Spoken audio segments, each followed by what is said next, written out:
Vous nuancez, vous voyez City, je vais dire comme un ogre, et le Bayern et le Real, alors que c'était si puissant les années d'avant, un peu moins cette année, ou c'est le PSG qui a haussé son niveau? Honnêtement, je pense que City est un cran encore un peu au-dessus, même s'ils ont été poussifs là, sur leur dernier match.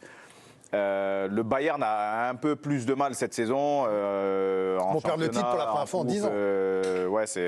Donc c'est un peu plus jouable pour le PSG. Le Real aussi a un peu du mal. C'est en dents de scie, ça a un coup oui, un coup non. Donc je pense que clairement le PSG a un coup à jouer contre ces deux équipes-là. Mais je pense que un City à l'endroit qui tourne bien, c'est un peu au-dessus pour le PSG. Je viens vous voir, Nabil, parce que vous avez la même réponse. Donc vous allez compléter évidemment ceux de Djibril. Non, mais il n'y a pas besoin d'aller vite. C'est vrai que City, alors déjà, City, tenant du titre, il faut quand même le rappeler, donc censé être la meilleure équipe d'Europe, voire du monde. Mais on est un peu déçus, il faut dire les choses telles qu'elles sont, par le niveau du Bayern et du Real quand même. Oui, donc bon, City sur 2 matchs, pour moi, ils sont injouables pour tout le monde. Sur un match, c'est jouable. On en avait discuté la dernière fois. Donc là, c'est du tirage au sort et espérer la preuve, l'Inter aurait pu y croire en finale la dernière fois. Chelsea les avait battus également sur un match. Sur 2 matchs, pour moi, c'est la meilleure équipe. Il n'y a pas de souci. Les autres, oui, parce que, par exemple, hier, si on avait fait un débat, est-ce que Leipzig peut regarder le Real Madrid dans les yeux? Sur les 2 matchs, il les a regardés dans les yeux. Voilà. Je t'aurais dit non, moi. Ouais, non, mais...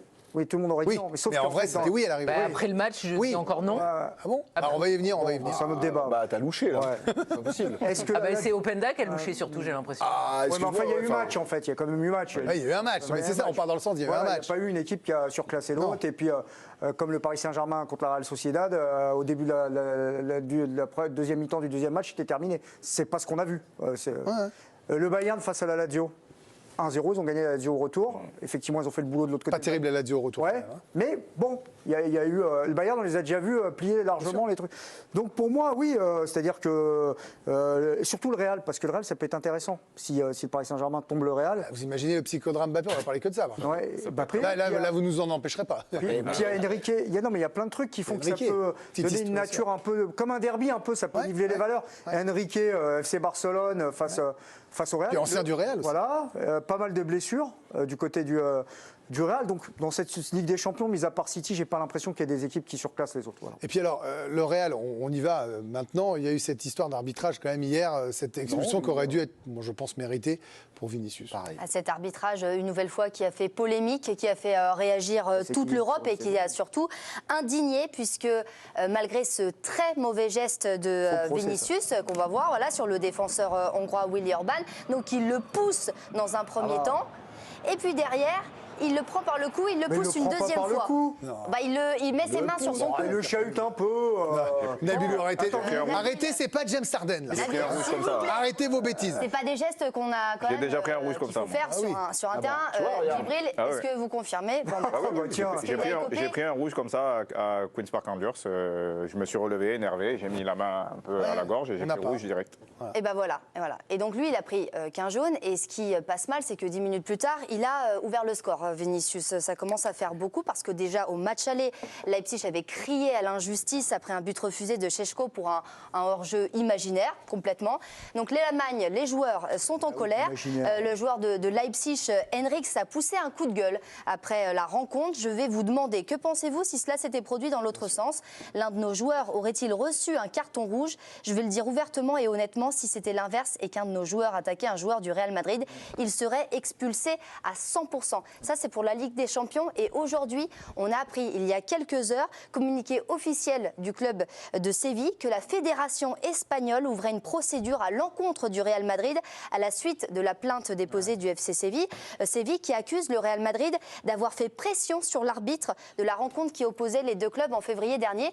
Donc effectivement, ça commence à faire beaucoup pour le Real Madrid. Non mais c'est un fait de jeu, on ne peut pas ne pas en parler parce que évidemment, d'abord, ça fait partie du match. Non mais moi je veux bien, Nabil, que vous soyez indigné là, pour vous surjouer un peu l'indignation. On en fait un peu trop là-dessus. Mais Nabil, pour ce match-là, ça change tout s'il n'est pas là. Il y a 2 joueurs qui doivent sortir. Les faits d'arbitrage arrivent constamment. C'est juste qu'il y a un faux procès à l'égard du Real. Le Paris Saint-Germain, il est mieux arbitré en Ligue 1. Le Real Madrid, il est mieux arbitré en Ligue des Champions. C'est les puissants, c'est comme ça. Sauf que le puissant, normalement, valider peut-être sur un match. C'est le monde des bisounours. C'est la vie, c'est cruel, c'est injuste. Valider sur un match. Écoute-moi, Nabil, mais valider sur un match. Mais sur les 2 matchs aller-retour, Leipzig, ils sont baissés. Le week-end dernier, le Real se fait avoir par l'arbitrage également. Est-ce que vous avez fait des débats là-dessus? On n'a pas dans le foutoir. Mais arrêtez un peu. Bon, regardez Nabil. Là, vous êtes trop en James Harden Show. Vous allez tranquillement sur le banc. Alors, je vais aller sur le banc. Vous revenez. Je pense que pour les bonbons, ça va être compliqué là. Oui, vous débrouillez comme vous voulez. Non, mais après, Nabil, évidemment, joue habilement de cette histoire-là, Bruno. Si. Mais je vous garde pour la fin, Bruno. Bruno, envoyez-moi Nabil sur le banc. Je les combats. Allez, allez-y là-bas. Je vous garde pour la fin, Bruno, parce que vous êtes dans le oui. Je vais aller voir Karine qui nous dit non, qui regarde surtout Nabil. J'aime beaucoup la façon dont vous regardez Nabil quand il fait le show comme ça, j'avoue. C'est un spectacle. Bien sûr, depuis toutes ces années, il est magnifique. Un homme rare. Bien sûr, c'est un homme rare. Et ça, vous avez raison. Et on est tous d'accord. Vous me dites non pour toutes les équipes ou pour City, parce que vous avez complètement le droit de trouver que le PSG est très inférieur aux 3. Hein. Non, parce que je ne suis pas du tout d'accord avec leur lecture des 2 matchs face au Real. À quel moment Leipzig a été en mesure de se qualifier? À quel moment Leipzig a mené au score sur les 2 matchs? Jamais. Alors que le Real n'est pas été un grand Real, bien évidemment, mais moi je trouve, et on en parlait hier en plateau, que le Real très souvent, en fait, fait en fonction aussi de l'adversaire. Et toujours le petit plus. Et le Real, il est chaque année prenable et roule sur tout le monde quasiment. Donc hier. Non mais là sur Leipzig, on imaginait quand même qu'il se qualifiait. Hier, non mais attendez, le Real a aussi des problèmes. Ils ont énormément de blessés. Oui. Il faut aussi que Carlo Ancelotti bidouille à chaque fois. Et hier, je suis désolé, évidemment qu'il y a pour moi rouge sur Vinicius. Mais est-ce qu'il y a que Vinicius qui marque dans cette équipe? Non. Est-ce que Bellingham... Mais il va se taire là-bas.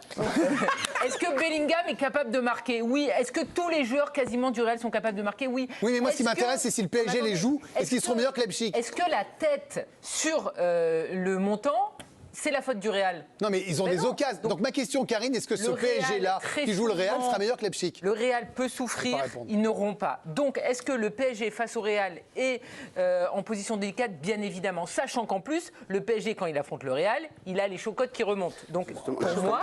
Ils les ont quand même plus battus que n'importe quel autre club français. Pour moi, le Real Madrid reste favori. Le Bayern, pas un grand Bayern, on est tous d'accord. Mais l'an dernier, le Bayern était bon? Non. Eh bien, ils ont battu le PSG, les ont sortis. Le PSG était moins bon. Vraiment moins bon. Ah bon? Ils n'avaient pas Mbappé à match aller. Non, il y avait un problème avec Mbappé qui n'était pas à 100%, notamment au match aller, qui était entré en fin de match, et il y a ce hors-jeu pour quelques centimètres. Voilà. Et depuis, ils ont récupéré Harry Kane. L'an dernier, ils n'avaient pas de vrai buteur. Donc c'est non. D'accord, j'ai entendu. Mais si, très bien. Je ne peux pas dire l'inverse. Non, très bien. Je trouve que prendre le Bayern aujourd'hui, ce n'est pas un mauvais tirage. Je préfère éviter City ou l'Inter, mais dire que le PSG est au même niveau que le Bayern, je trouve ça présomptueux, sachant tous les gadins que le PSG a vécu ces dernières années. Et les bookmakers sont assez d'accord avec Karine. Et d'ailleurs, la cote pour la victoire finale du Paris Saint-Germain, elle est encore très loin par rapport aux 3 équipes dont on a parlé. Manchester City qui est le favori, le Real Madrid qui est coté à 5,50 et même le Bayern. Égalité avec Arsenal, il y a même l'Inter selon les bookmakers qui aujourd'hui prétend plus à la victoire finale que le Paris Saint-Germain. Mais tout ça est logique, Bruno Salomon. On ne peut pas faire du PSG un favori avec l'équipe la plus jeune de Ligue des Champions. En année 1, comme l'on dit, avec Mbappé qui s'en va. C'est juste. Non, mais c'est normal qu'il soit 7e sur 8 en termes de pronostic quand même. Mais après, justement, c'est en fait c'est ce qui me plaît, c'est qu'ils vont les regarder dans les yeux parce qu'en fait, on a un Enrique qui va leur demander de les regarder dans les yeux, même s'ils sont plus jeunes, même si tout n'est pas encore mis en place, même si ton meilleur joueur va partir. Et en gros, c'est peut-être l'année où le Paris Saint-Germain aura le moins de pression. Alors, je vais en entendre qui vont dire c'est pas vrai, mais sauf que là, on est dans une année 1 avec des gamins sur le terrain. Et en plus, attention, ils ont de l'ambition. Il a changé de discours. Hein. Oui, mais c'est ce message qui a été glissé par Enrique et par Nasser Al-Khelaifi à la fin du match. C'est de leur dire faites-vous plaisir, lâchez les coups. On verra bien en Ligue des Champions, il n'y a pas de pression. Donc finalement, est-ce que pour l'adversaire, c'est pas le plus mauvais moment de prendre le PSG où là, t'as pas Messi, pas Neymar et tu vas te retrouver avec une équipe qui elle n'a rien à perdre. Qu'est-ce qu'elle a à perdre? Hakimi, Hernandez et Mbappé viennent visiter les stades d'Europe. Non, ils sont top 8 quand même là. Le seul moment. Ils sont top 8 maintenant. Mais oui, non, mais ils n'ont pas de pression. Mais Hakimi, Donnarumma, Hernandez, Mbappé, Dembélé, ils veulent gagner. C'est pas des pupilles, les mecs. Juste une chose. On dit plus pupilles maintenant, figurez-vous. Ah bon? On dit U10, U13. De pression à jouer contre la Real Sociedad face à Eindhoven. Si le PSG tombe face à Eindhoven, une nouvelle fois, ils sont sous pression et tout le monde va dire si Bruno. La pression, ils l'ont bien gérée. Jamais planté face aux petits sous l'RQSI. Oui, c'est vrai. Sur un quart de finale.